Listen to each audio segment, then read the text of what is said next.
Welcome to the Cycling in Alignment podcast, an examination of cycling as a practice and dialogue about the integration of sport in right relationship to your life.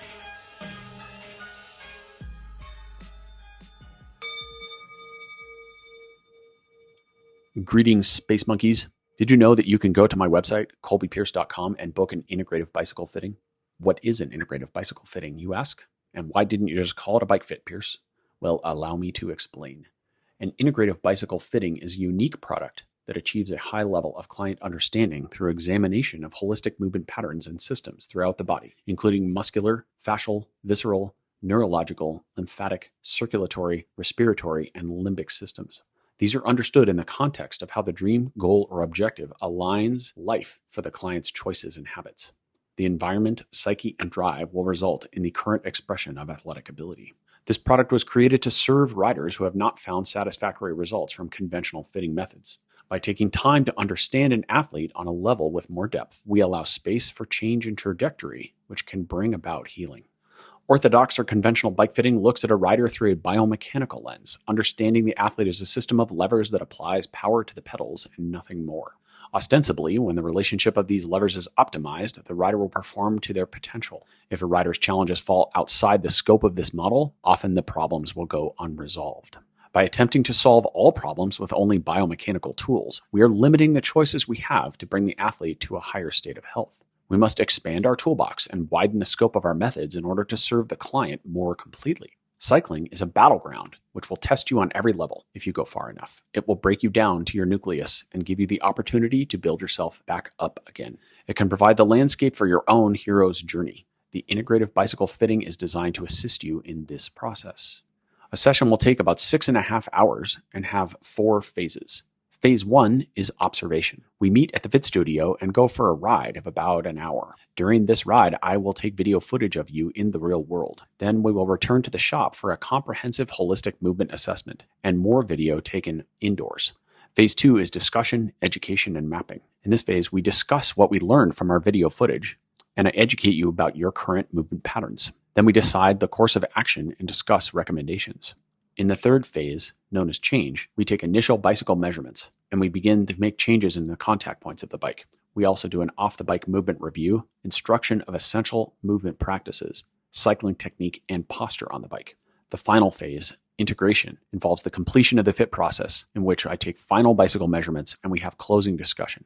If you want to read more about my integrative fitting sessions, please visit colbypierce.com, click on services, and then you'll find the link to integrative bicycle fitting. You'll also see a link to my scheduling calendar there. Thank you for listening, and please remember to always think critically, act intuitively, and pedal consciously.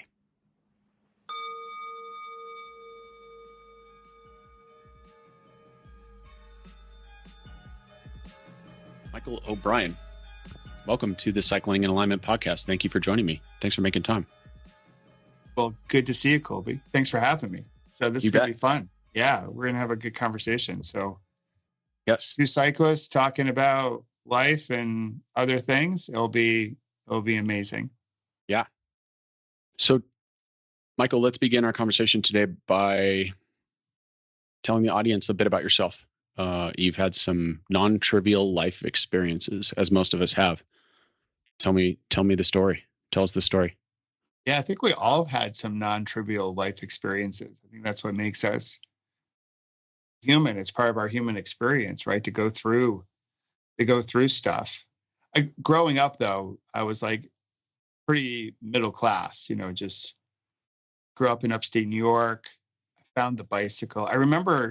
Still remember the first day I rode without training wheels. It was like so cool. I thought because I was like the last kid on the block to remove them. Mm-hmm. And so I was getting picked on as like the baby, we're all on big kid bikes and you're on the little training wheel bike and tricycle. And so I cut off my training wheels. So I was like, oh, wow, this is going to be pretty cool. I can go like a whole bunch of places.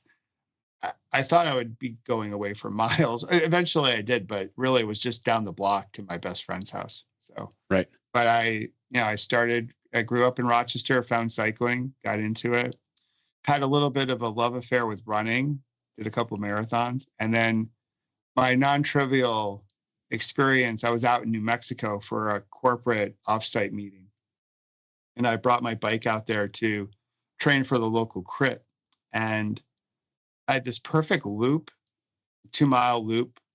I was going to breathe in New Mexico and get some training in and cross New Mexico off the states I've ridden my bike in. And on the fourth lap of that morning on July 11th, back in 2001, I got hit head on by a Ford Explorer going 40 miles an hour. He had crossed fully into my lane for whatever reason. We still don't really know what the reason is. We'll probably never find out. It doesn't matter anymore now. But he hit me full on. He was fully in my lane. I remember like all the sounds of that morning, the screech of his brakes, and then, of course, being knocked unconscious. I was surrounded by EMT professionals when I regained consciousness. And I asked the question that only another cyclist can really appreciate. I asked, like, hey, how's my bike? You know, like after going through a whole bunch of worry about like what's happening, where am I? And I was really trying to cut the tension of the moment with a little bit of humor.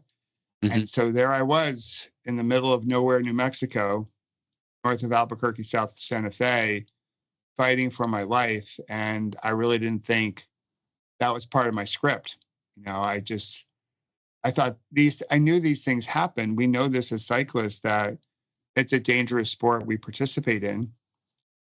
But I was always the type of person like, well, that stuff happens to other people and I'm going to be there for them. It's not going to happen to me. And there I was. It was happening to me. And so remind me what year we're talking about. When was this? 2001. So this was, I was 33 at the time. Our daughters were 3.5 years old and 7 months old. My wife and I, at that point in time, married 7 years. I was doing pretty much the typical corporate thing, you know, working a lot of hours. We didn't have iPhones and stuff like that back then, but we still had Blackberries to be addicted to. Oh, yeah. And, you know, just working a bunch, trying to grab, you know, a pretty typical story, grab the shiny objects or the status symbols that you think the old definition of happiness is going to help you find your happiness. I was doing all that. I was still trying to stay healthy, stay fit as a new parent, although that's difficult to do because your time, you don't have the best use of your time because now you have, you know, you get to share it with your kids and your family. But my girls were getting old enough where I was like, okay, well, I'm going to switch back to cycling from running. And I was just starting to get into it, trying to regain my health and regain my fitness when the accident happened. So this makes me think of an old piece of advice that I learned from one of my financial advisors years ago. And they said, you know, the thing about a stock market crash is, what is the financial market? Everyone's trying to predict what's going to happen. Everyone's attempting to figure out how they're going to make their million or their 10 million or whatever, their Uber money or their Dogecoin payoff. Yeah, the Bitcoin. The Bitcoin, yeah. But no one can really predict the big swings. That's sort of built into the matrix of that system, so to speak. And it sounds like there's a parallel here. Like you said, you know, that's not me. I'm not the person who gets hit by an SUV. I'm not the guy who ends up in the hospital and has to do years of rehabilitation to reclaim my athletic autonomy. So do you consider yourself a person who, previous to that point in your life, or maybe always with exception of that event, or maybe after that event, a person who kind of has the sight, meaning you can usually feel when events like that are coming? That's a great question, Colby. Prior to the accident, no. What I think now, because I do believe like things happen in life, and yeah, it's difficult to predict like when these big moments are going to happen, or even like the little moments. Like, you know, I think the Danes have this saying, it's hard to make predictions, especially about the future, right? So which is, you know, we're all trying to predict, you know, especially in sports, right? There's all the pregame talk about who's going to win and who's going to win this race, and no one really knows. Like Right. people don't know. We're sitting down right now, and it's the last week of the Olympics, and people will predict, well, this is who's going to win the gold, but we don't know who it's going to be unless it's Katie Ledecky. So that might be a little bit more of a certainty. Pretty sure bet. But I think, like, when I look back, I think there were signs that I was blowing past. And those signs can come from wherever you think signs come from. Mm-hmm. That's my feeling. That I was just like, yeah, whatever. I got stuff to do. I'm busy here. I wasn't going to pause long enough to take them in. And so for me, I have this little acronym called MUG, Mother, Earth, Universe, God. So I see MUG as the grand barista in the sky, if you will. And so whoever fills up your mug. So I'll use the universe.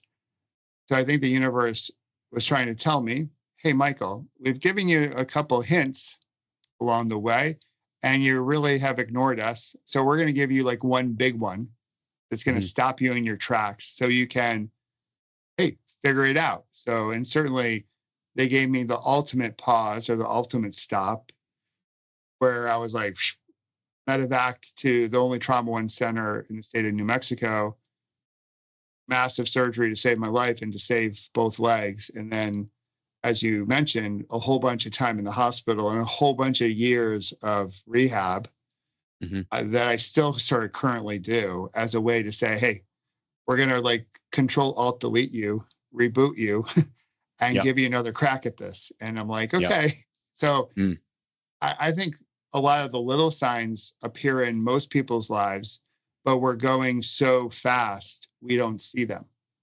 Or if we see them, we ignore them and we say, oh, we'll deal with that later when we're less busy, but we're never less busy. Right. There's no good time to have a child, as the saying goes. Although there are some couples I've met who are like, no, we planned our kid to come at this time. And it does happen.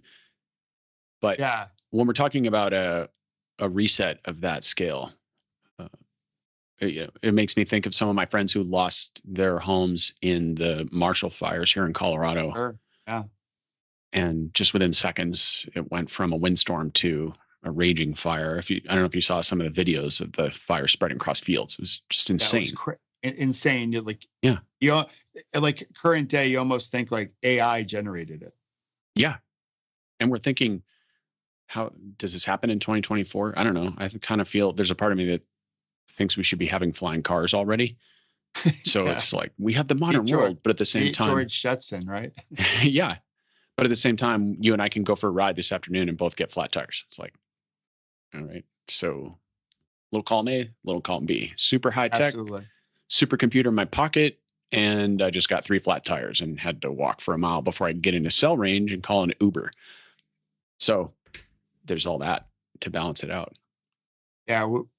I mentioned the Olympics. We were watching it last night and I made a comment to my wife. I'm like, with all the tech we have in 2024, we were watching a track event to be specific. And I just thought it was so, it's like retro or quaint that they were putting on their bib numbers with safety pins. I know.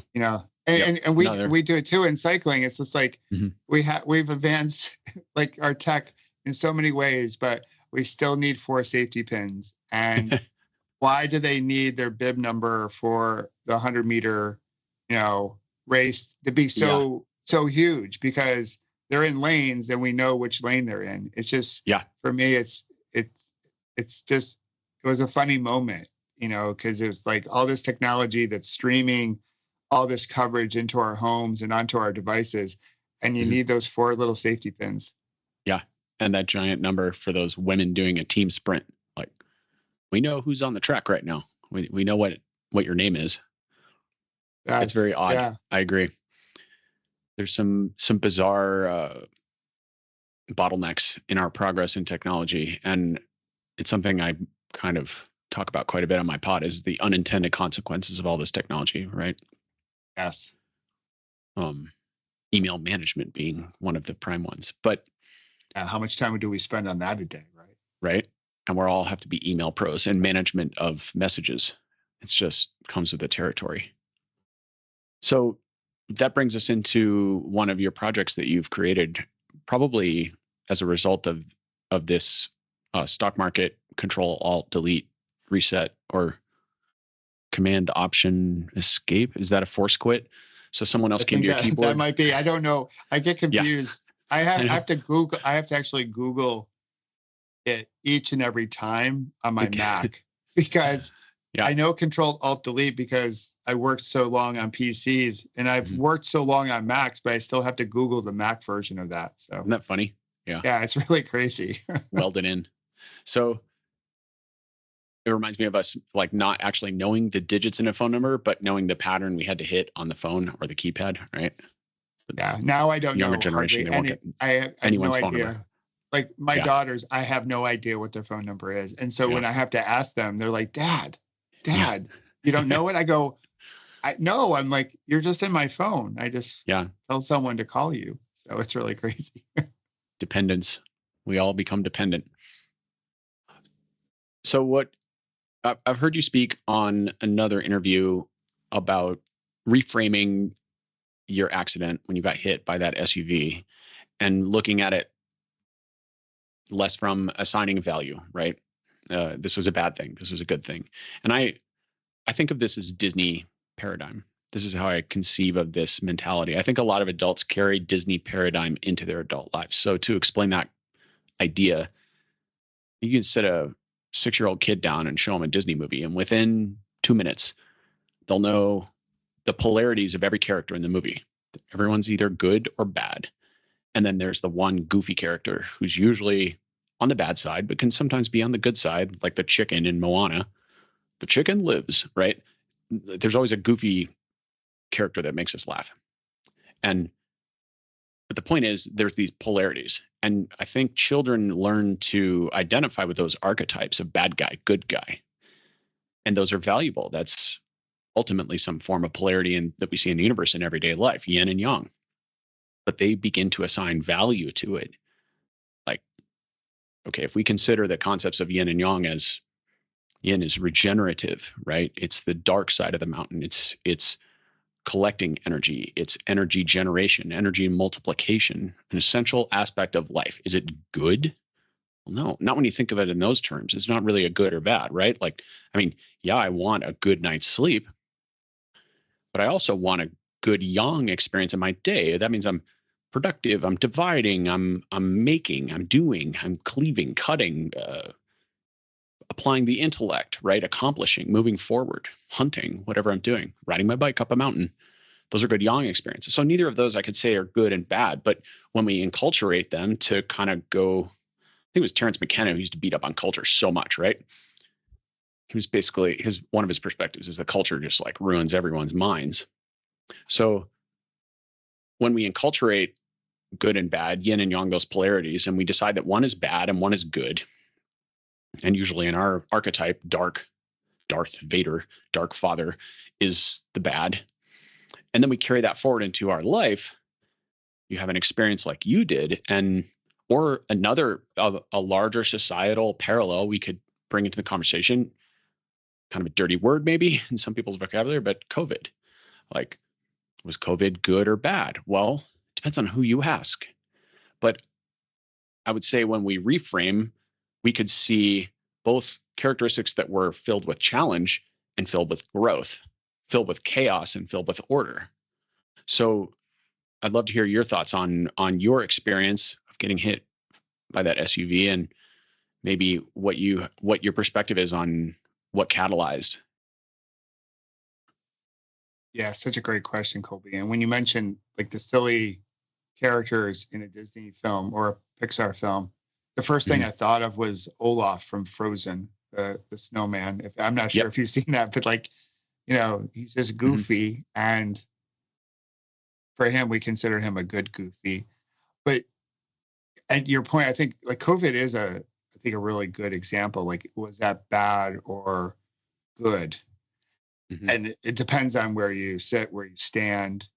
but it was a lot. Like there was certainly tragic loss.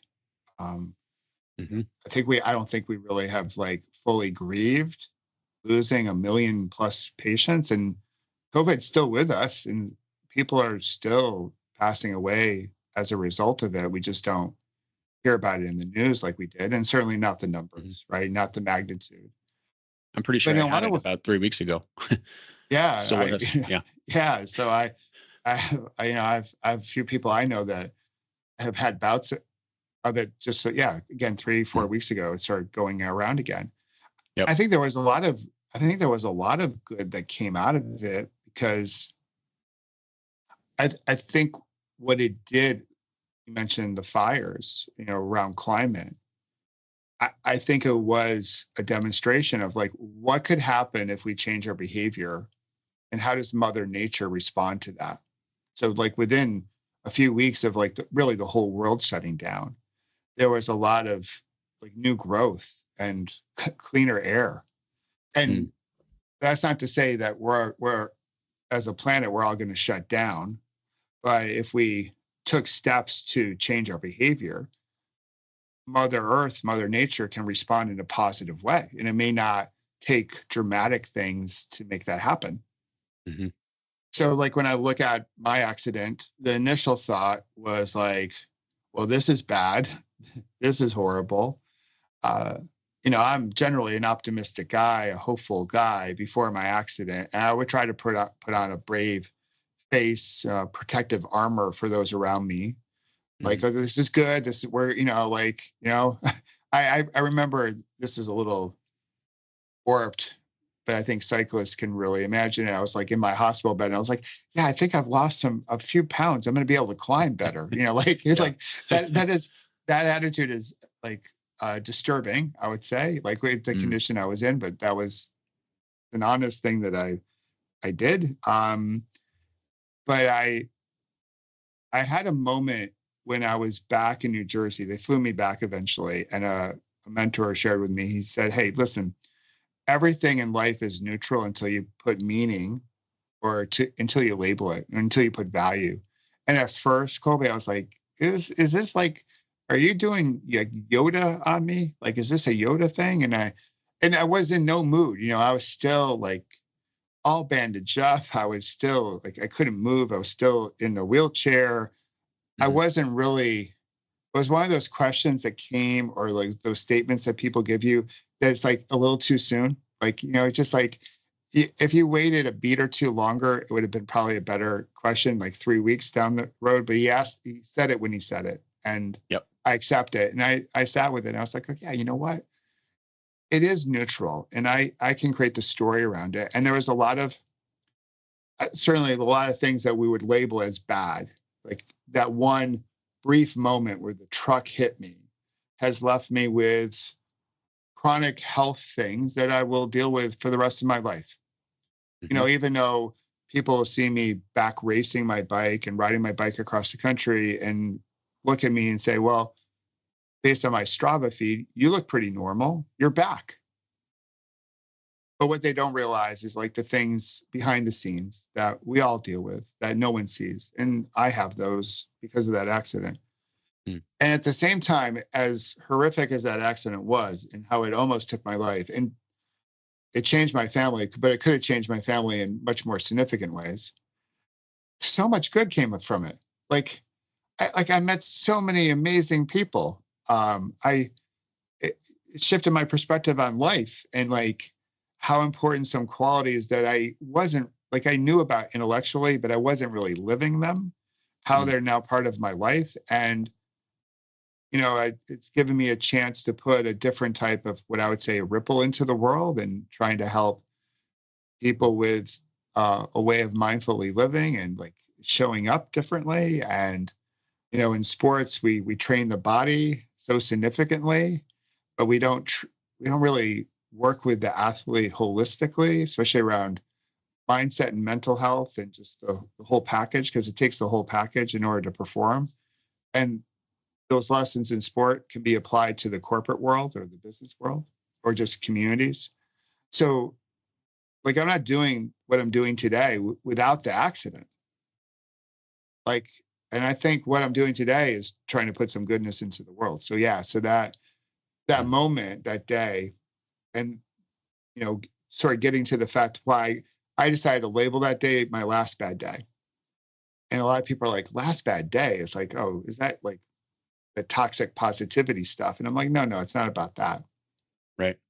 It's really about, we're living moments daily. We can have a whole bunch of moments, thousands of moments in a course of a day. And since my accident, I've had some really what people would label as bad moments, setbacks, if you will, in my progress. I've had some moments of pure awe and joy and love.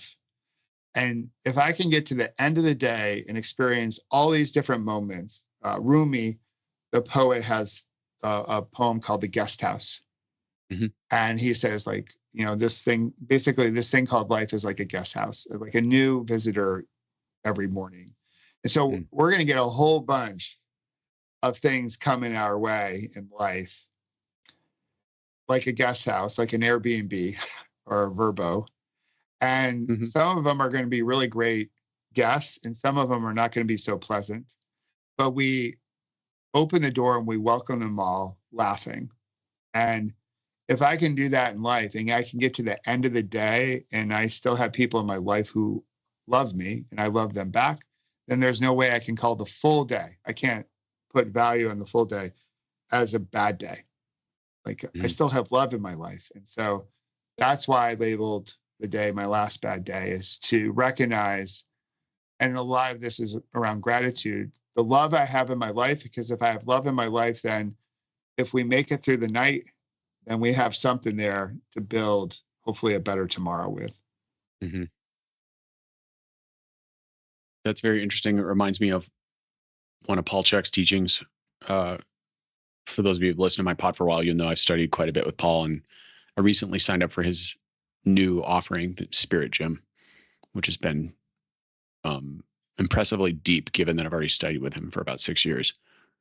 So I'm really enjoying that. I'm pretty grateful for that program. But one of his teachings is to sort of reframe when people are really having a moment of crisis.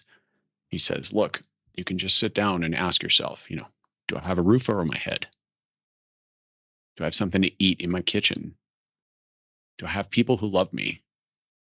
Do I have a place to sleep tonight? Presumably, if you have a roof, you do. But you get the point. Like, are your basic essential needs looked after? Is your Maslow's hierarchy taken care of at the bottom level or the top level, whichever direction that goes?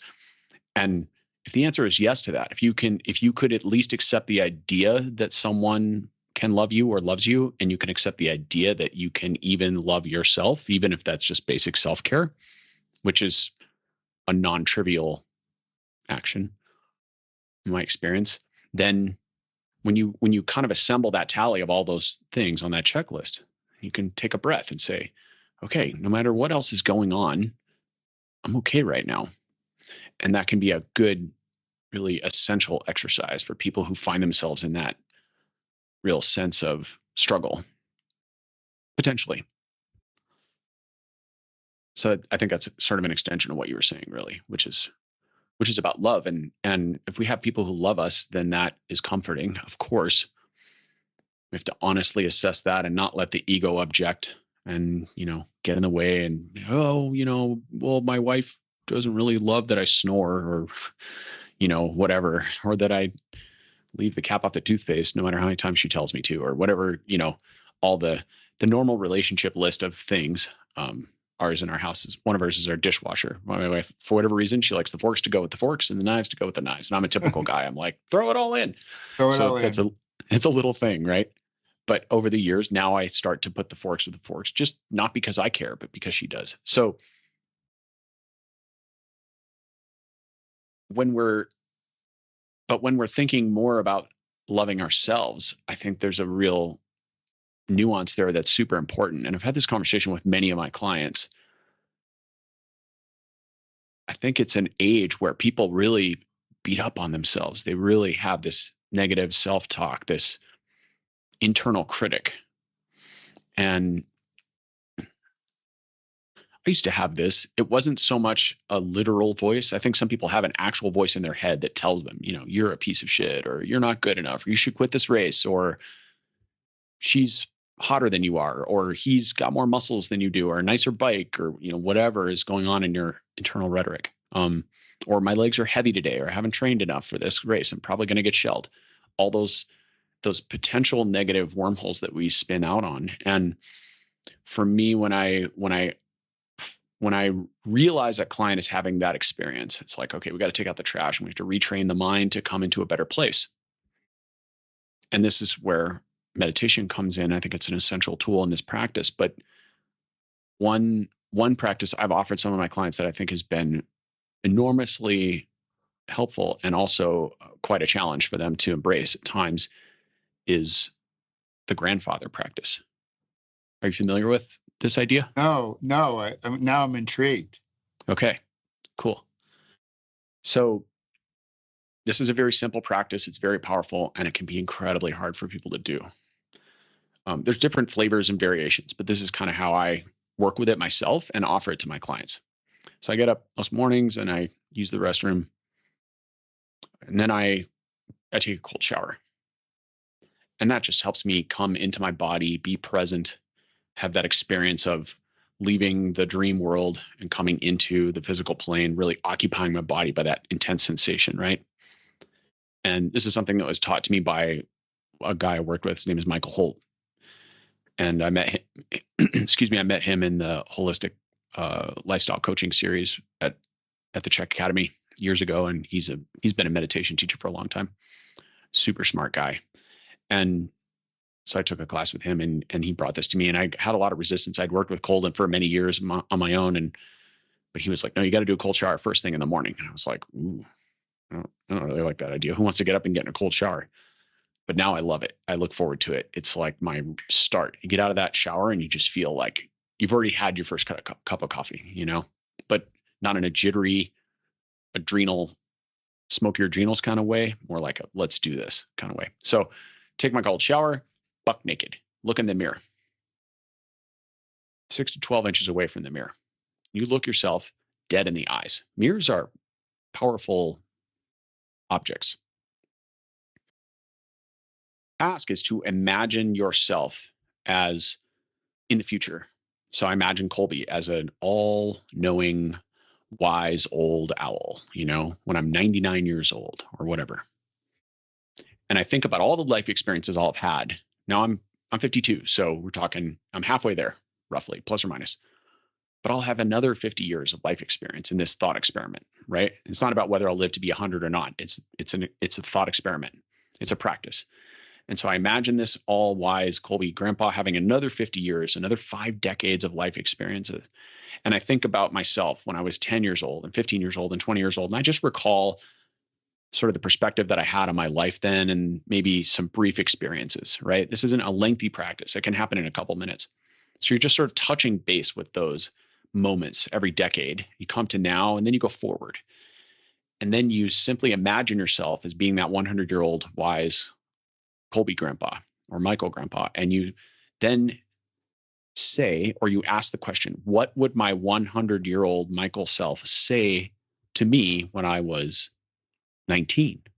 Or in your case, maybe 33 and a half, 3 months or 5 months after you'd had that accident, or maybe 5 days. What would you say to yourself?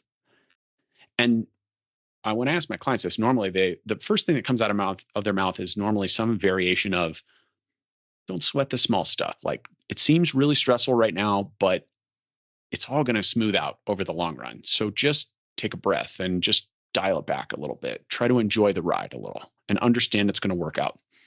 So really that comes down to let's not quite stare at this tree so much. Let's rise up and look at the forest, right? But then sometimes I'll kind of push a little bit with the client, and I'll ask them, okay, what else would they say? What else would they say? And sometimes they can get to this point. I try not to ask leading questions, but I do try to ask questions that will ask them to go more introspective, be more introspective and more inward, more implicate. And often they'll get to the point where eventually they'll say, the 99 or 100-year-old would say, you're doing fine. You're doing great. Keep going. And the key word, the key sentence, I love you. And so the sort of ideal end result of the exercise is that you can look yourself in the eyes in a mirror, buck naked, and say, I love you. And a shocking number of people cannot do this. But it's quite powerful because it cleaves away so many layers of ego and so many layers of resistance and that negative self-voice. But you're standing naked in front of the mirror. That's kind of the point, right? Is like, there's no hiding. There's no clothing. There's no doing of the hair. There's no makeup. How you came into the world, all slimy and messy and naked. Fresh out of your wrapper. Exactly. You bet. What do you think about that? I love it. So I didn't know that practice is the grandfather practice, but on my app, I do have a practice for folks in the morning to look in the mirror naked. Perfect. And fully accept themselves, the wrinkles, the blemishes, the scars, the imperfections, and just see that. So in the spirit of Kintsugi is we all have them. We've all had moments where we've chipped and cracked and broke apart. And through Kintsugi, for those that may not know about the Japanese art form and philosophy, is there's a yurishi that brings the pottery back together, and they dust that glue, if you will, with gold. It's called the golden repair. And instead of hiding the blemishes, hiding the scars, we shine a light on them. And we were like, hey, these scars are like golden symbols, baby, that we have lived a life. And there's wisdom in those scars, and there's life in those scars, and there's strength in those scars. And then we're like, all right, world, like you, I got a couple years on you. So I have another 50 years or 45 or 40 more years to collect more scars, more lessons. Yeah, there's hurt when we break and crack, but there's a way to heal. And through love, we can heal. And but to your point, Colby, it's I don't know when this began, but man, we do beat up ourselves. We can talk pretty harshly to ourselves. And what I love to share with people is how would you talk to a best friend? Sort of in the same principle, how would your grandfather or grandmother speak with you, speak to the child that's within you with care and with love? And how would you talk to a good friend, maybe that you saw so much potential in them, and maybe they weren't tapping into their full potential? Let's just say that, right? You have a good friend. How would you talk to them? It would probably be one of support and encouragement. It could even be a little push, hey, man, I believe in you. You got more juice to squeeze. You have more potential. You got this. And we would push them. It might be uncomfortable, but we wouldn't speak in such a way where we would shame them or be nasty to them or use spicy language with them in a judgy way, in a harsh way. And I think one of the most, I think a healthy thing for anyone to do is to check the conversation that they're having with themselves. I think it's the conversation that it's a loop in our head throughout the day, and it influences every other conversation that we have. But I love that exercise, the cold shower in the morning. I will say from experience, cold showers in the summertime, around this time of year that we're sitting down together, a little bit easier to jump into than when it's 25 degrees out. And yes, I imagine that's the case for you too. But it will wake you up. There's no doubt about it. But just that whole mirror time, even for most people, I think the time in front of the mirror where you're shaving, you're doing your hair, you're brushing your snags, whatever, is that we see ourselves, but we really don't look at ourselves. We don't really take ourselves in and really try to make a connection with ourselves and try to get to a point where we're like, yeah, you know what? Yeah, I love you. And it's not to fill you with arrogance, but it's just more about that pure, like, with all that you have, all that you've lived through, but you're doing pretty well. And so keep going. Yeah. I think that effect, that I would say the way I look at it is more about effective self-talk to help us create the change we seek in the world. Mm-hmm. Yeah. So interesting point. So you brought up Kintsugi, and I want to point out to everyone, you have a podcast called the Kintsugi Podcast. Yes. And I also would like to say that I visited my daughter who lives in Japan in May this year, and we went to Kanazawa, which is a town that's, of course, famous for gold leaf. Yeah, and Kintsugi. Yeah. And we went to the Gold Leaf Museum. We did a gold leaf workshop, and we made little boxes with gold leaf. It's super cool to work with. Oh, that's so cool. Amazing. Yeah. That's awesome. Really cool I have a Kintsugi bowl right by my side. I keep it on my desk as a reminder. And my corporate life, I worked for a Japanese company. So I've had the privilege of traveling to Japan a lot in my career. Okay. And, this goes back again many years, but my youngest, I think we were actually watching a Disney movie, or at least a Disney Channel where we're together. She may have been about 7, and she was taking her finger and she was like sort of outlining or stroking my scars on my legs. Mm. And up until that point, I did try to hide them. I didn't want people to see them because I sort of felt like the stares of people, or just, I'd maybe be riding with someone and people would look down and be like, what happened to you? And I would create a story about that, but she was stroking the scars. And I said, hey, what do you think of my scars? She's like, I think they're pretty cool, Dad. I'm like, it was like one of those like tearjerker moments. I was like, wow, if that, the innocence of a child can love the scars, like me, from also thinking they're pretty cool as well. Mm-hmm. And it was just one of those limiting belief mindset blocks that we all walk around with. I was all in my head, how I thought other people were viewing them. And she was like, no, they're pretty cool. And right around that time, I was able to fully embrace, like, I'm also Kintsugi. Mm-hmm. Like, my scars are those are my tattoos. They tell my story. They're my golden symbols of strength and resilience. Yeah, so that SUV blew me apart in so many ways, but I was able to come back together. And so I look at my scars now, I was like, yeah, you know what? They're pretty cool. And now when I'm riding with people, and I might get dropped, I'm like, you know what? You better drop me. Like, I'm a big Kintsugi bull with a total knee replacement. Like, the fact that I'm still with you, you should be in your head. Like, because I'm not in my head. Like, I'm having a ball, because since my accident, I haven't had a bad ride either.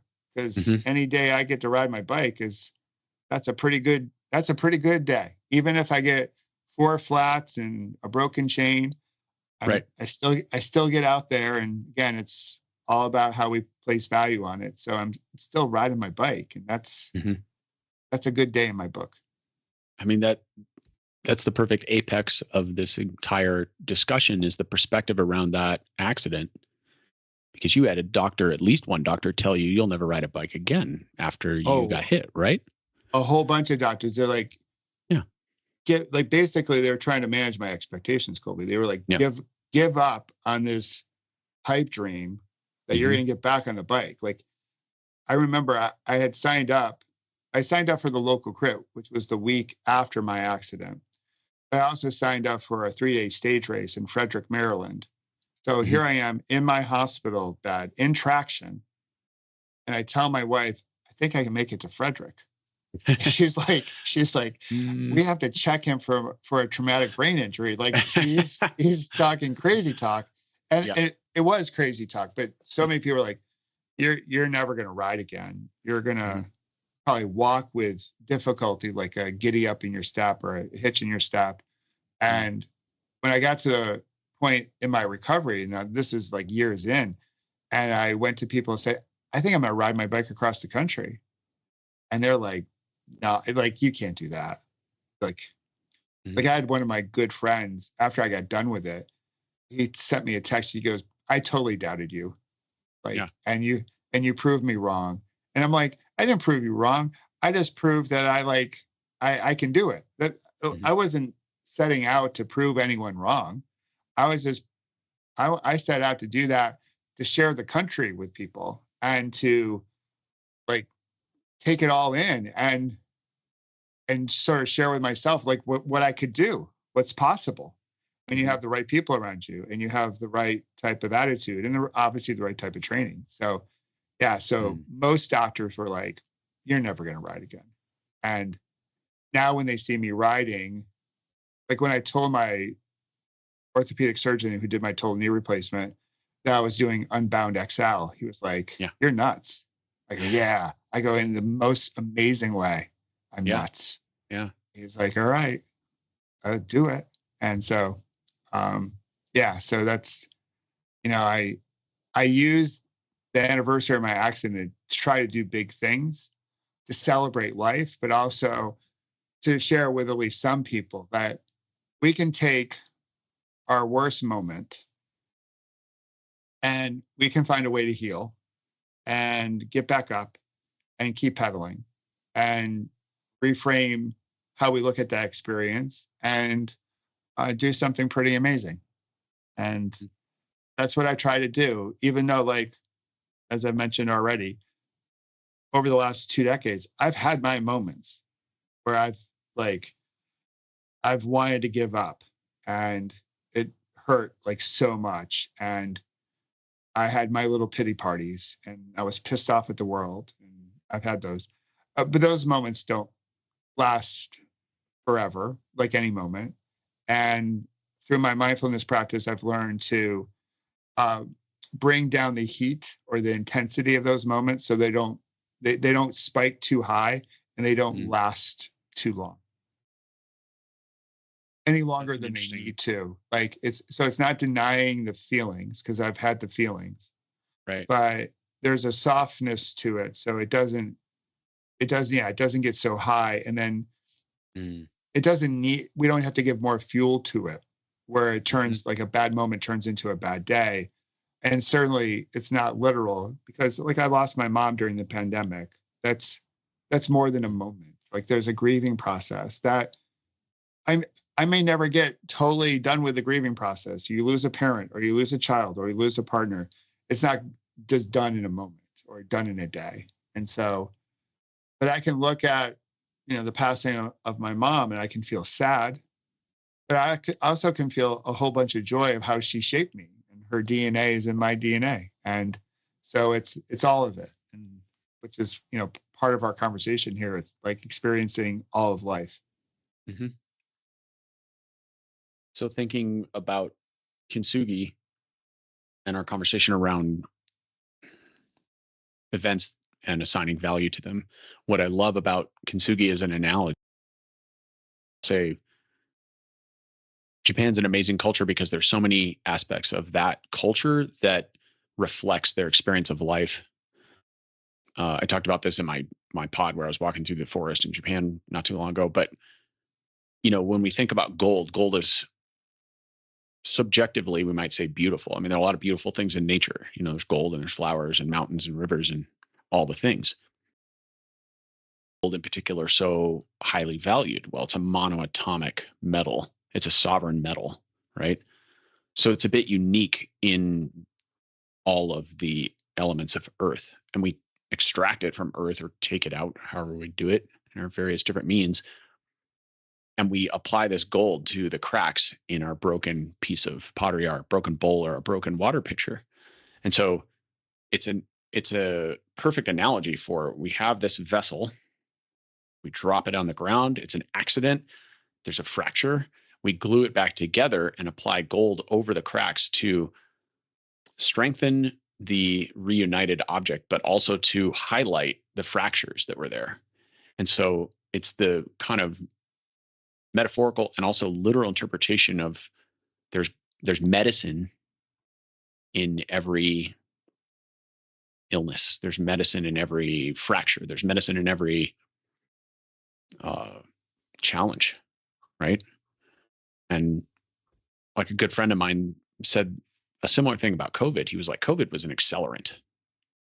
That was his commentary on it. I thought that was very interesting because to me, what came to mind was businesses that weren't that resourceful or couldn't pivot quickly or weren't built in a foundation that could survive this type of challenge either were forced to change quickly to survive or they went extinct.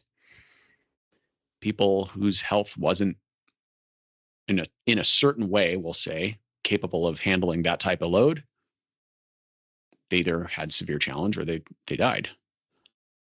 So it accelerated a lot of things. It also made people spend time by themselves, and it accelerated, like you noticed. I mean, I had some of my best road rides in the last 10 years during COVID because for about a month and a half, there was nobody driving anywhere. And in Colorado, we could ride on the roads. It wasn't true everywhere. One of my riders, Nathan Haas, got the worst of it. He was at the UAE tour and got locked in a hotel, then went to Spain, and then a week later ended up in lockdown there for, I think they were locked down for 10 weeks or something. Yeah, they were locked down a pretty long time, almost like Italy. Yeah. Yeah. And it was like the police were walking the streets with huge rifles, and they would ask for your address, and you could go to the store and back, and that was it. And it wasn't even any store you wanted. It was the closest store to your apartment. That was it. Pretty crazy, actually. So also add backwards, like keeping people indoors. Anyway, in my opinion, not everyone will agree with that, but I'm filled with unpopular opinions. So I just think that there's a lot of beauty in the analogy of using Kintsugi. So it's pretty cool that you adopted that as your podcast title. Well done. I like it. Yeah, thank you. Yeah, I also see it for us as a planet, and maybe like with a focus on the U.S. Like certainly we have things in our past that have fractured the country. You know, some original sins that we haven't maybe really totally grappled with, and then like things that are happening current day that can divide us and wear us down.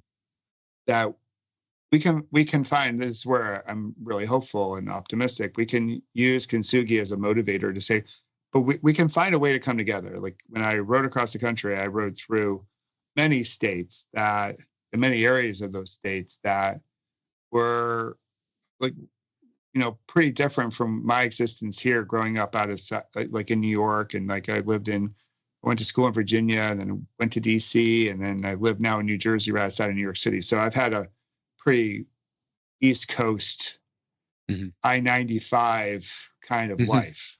Right. And so my orientation to the world is shaped by that. Yep. And, you know, like going through the country in places like Montana and like rural Colorado and Kansas and Missouri and other places, it just, you know, people had a different lived experience and a different view of the world.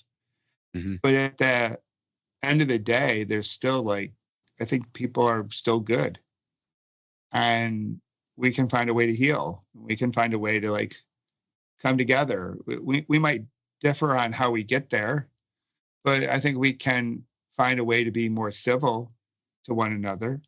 Now I was in Indiana. I was in Rushville, Indiana. In 2022, they were celebrating their 250th anniversary as a town. And I walked into the Moose Cafe in Antiques. You get a latte and a muffin, you know, on that stage. And there were like 12 elders at one of the tables, coffee clutching it, talking about life.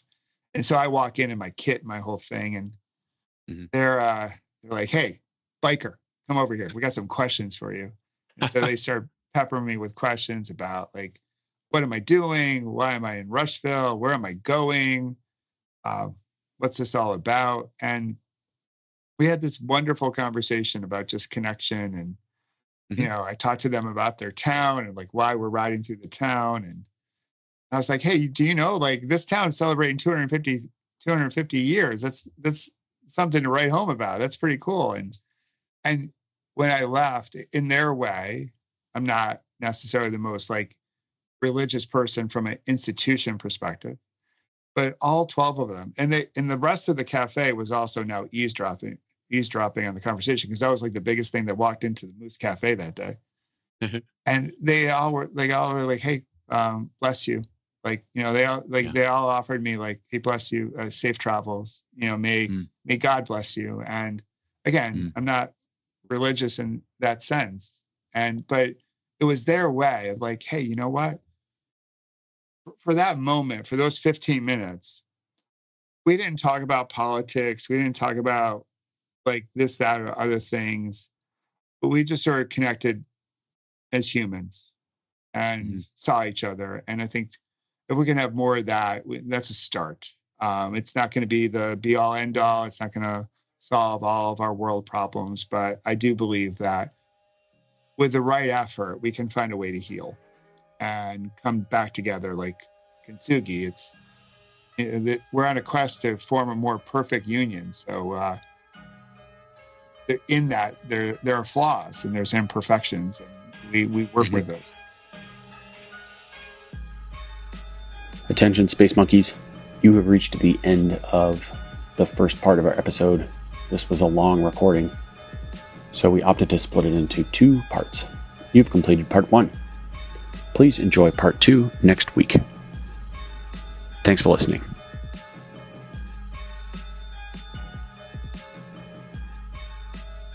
Hello there, Cycling in Alignment listeners. I'd like to take a brief moment to speak to you about the podcast. As of this recording, I'm well over 125 episodes in, and this has been a multi-year project. And I'd like to say that I'm very grateful for the opportunity to have this podcast. And I mean, I suppose just about anybody could have a podcast now. But what I have is an opportunity to really educate people about the things that I've learned and have amazing discussions with so many guests on my pod. And I've got so many more episodes planned in the future. That said, this podcast is a challenge for me. It's a challenge to put it on, to find the time, and it requires financial investment. I've got to pay for an editor. I've got to pay for equipment. I'm paying for software, paying for all the things you have to pay for when you put a podcast out into the world. And I have had financial supporters in the past. Enduro Bearings, namely, has been a great supporter. I've had other supporters as well. But moving forward, I'd like to offer a model in which my audience can show their appreciation directly. After a great amount of consideration and consternation on this topic, I've come to have a model in my mind. The model's really simple. If you have appreciation for the Cycling in Alignment podcast, if you have listened to my episodes and felt that it really has enriched your life, helped you, educated you, perhaps made you think about things from a different perspective, maybe you agreed with me on everything, maybe you agreed with me on just about nothing, but you listened anyway. I can't imagine that's the case, but I suppose it's possible. Maybe you agree with about 89% of what I say, and the other 11% of the time you think I am batshit crazy. In any case, if you would like to express your appreciation for the time, effort, and money that I put into this project, I would be grateful if you would go to my website, colbypierce.com, and click on the podcast page and offer some appreciation in the form of a financial contribution. This will help me offset the cost of this podcast. I may have other financial contributors in the future. This isn't a closed model by any means, but I do need to find a way to monetize this podcast. I've considered platforms like Patreon and others, but they seem convoluted and complicated. I don't really want to go to a paywall system. I really want to just offer content and teach, educate, discuss, philosophize, have great dialogue with the guests that I'm honored to have on my show. And to do this in the simplest way possible, I just need to push record, that is, and then you push play and get it out there. That's always been one of my methods of operation, is keep it as simple as possible and just produce the content. I don't have a goal of growing an audience. My goal is to educate people. And if I do that well, then my audience will grow as a side effect of that. So another way to offer your appreciation is to share my podcast with other people, to write reviews for me, do all the things, click the stars and make the comments. That helps because we live in a world of algorithmic preferential treatment. But if you want to move the dial for me, then please go to my website. That's colbypierce.com. Click on the page titled podcast, and there you will see some options to make a contribution that demonstrates your appreciation for what I've done. And for that, I will be grateful. There'll be a few different levels to this page, and the highest level will get you some goodies in as a thank you, including some woolly Rafa t-shirts printed with my Pierce Coaching and Fitting logo. Thank you so much for listening. Thank you in advance for anything you can do to help me spread the word. If you aren't in a position to contribute financially or don't want to, again, you can help by simply forwarding my podcast, sharing it with other people, sharing it with your friends, tell people about it on rides, spread the word, and even just send me a message and let me know if I've moved the dial for you. Send me a message and let me know if you have pertinent questions. Also, at the highest level of the podcast contribution page, you will have the opportunity to submit a personalized question for detailed analysis on an episode or a private consultation, if that's what you prefer. So that's going to be something I can offer you in return for your financial contribution to my podcast. Thank you so much for listening, everyone. I'm so grateful for my audience. I appreciate you and the opportunity you've given me. Epilogue. I want to share a few brief thoughts about the inception of Cycling in Alignment. The purpose of this podcast is for me to get 3.5 decades of hard-fought lessons out of my skull. Some of them through my own research and reading. Some of them I've been taught through mentors and colleagues, other riders, other racers. A lot of it, a massive amount of it, was simply trial and error through my own stubborn methods. And that has amassed a certain amount of experience and knowledge, understanding. And while I think I'm reasonably smart and I know quite a bit of stuff, I want to make it clear that the opinions that I share on this podcast are belief systems built on what I've experienced to this point. And that some of those opinions are pretty strong, but they are also loosely held. That is to say that if I learn more about a topic and have a greater level of clarity or understanding, then my old belief systems will be abandoned and I will now operate under that newfound knowledge. So I'm not here to tell people all the things that I know. I'm here to explain what I've learned to this point. And there's a big difference. Also, that is the intent when I discuss things on the pod with guests, is to learn from them and have a discourse. Because if we can't have a discourse as adults, then we've lost one of the basic tenets of modern society. Even if we disagree, we ought to be able to, in most cases, shake hands and walk away. Because after all, this is sport we're talking about, and while sport is training for life, it's nothing to get too upset over.